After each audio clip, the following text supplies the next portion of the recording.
Môre, dis Dinsdag die 16de Desember en ek bid dat die Here jou vandag rustig sal maak van binne, dat hy jou hart sal stil maak en dat jy sal onthou, hy's naby jou, nie net in wat vandag gebeur nie, maar in wie jy is voor hom.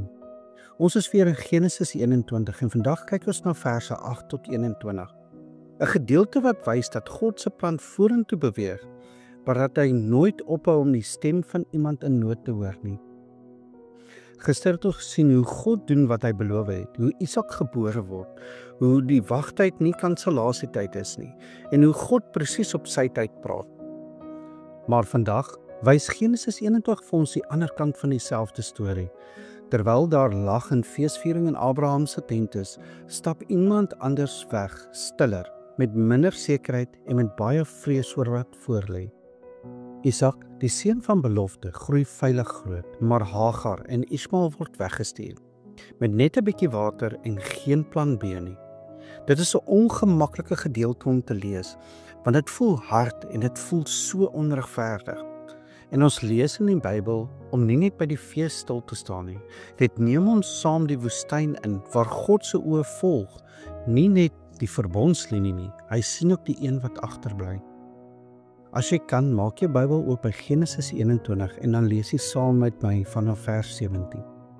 En God het die stem van die seun gehoor, en die engel van God het uit die hemel na Hagar geroep en vir haar gesê: "Wat is dit met jou, Hagar?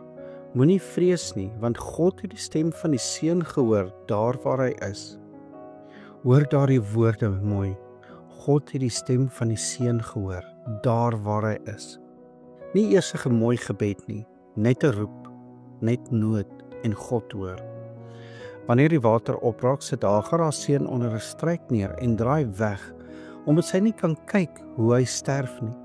Dit is 'n oomblik van totale magteloosheid, en juis daar, waar geen mens meer kan help nie, tree God in.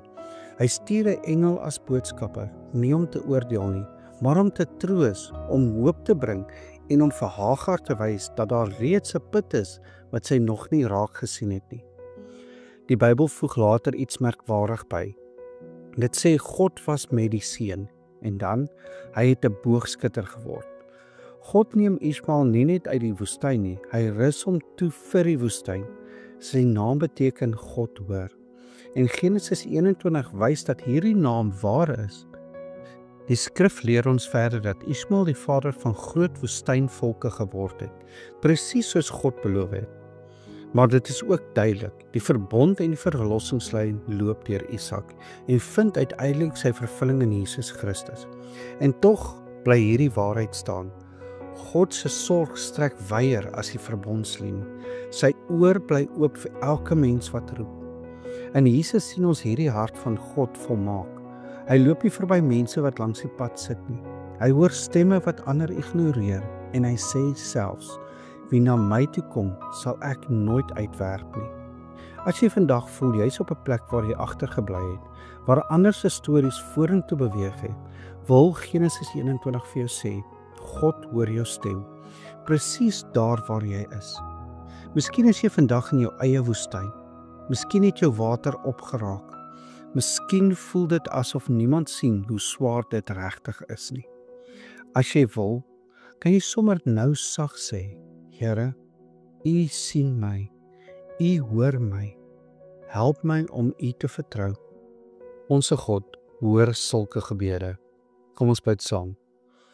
Here onse God, dankie dat U 'n God is wat hoor, selfs wanneer ons nie meer woorde het nie.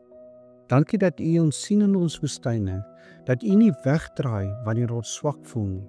Help ons om U te vertrou op plekke waar ons nie meer seker is nie.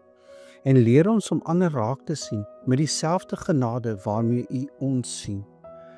Dankie vir Jesus wat niemand wegstuur wat na hom toe kom nie. Ons bid dit in die naam van Jesus Christus. Amen. En onthou, jy is dalk die Bybel wat iemand vandag moet ontmoet.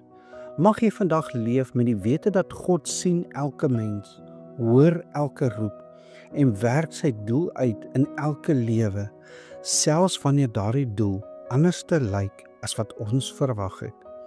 Ek hoop jy het 'n geseënde Dinsdag.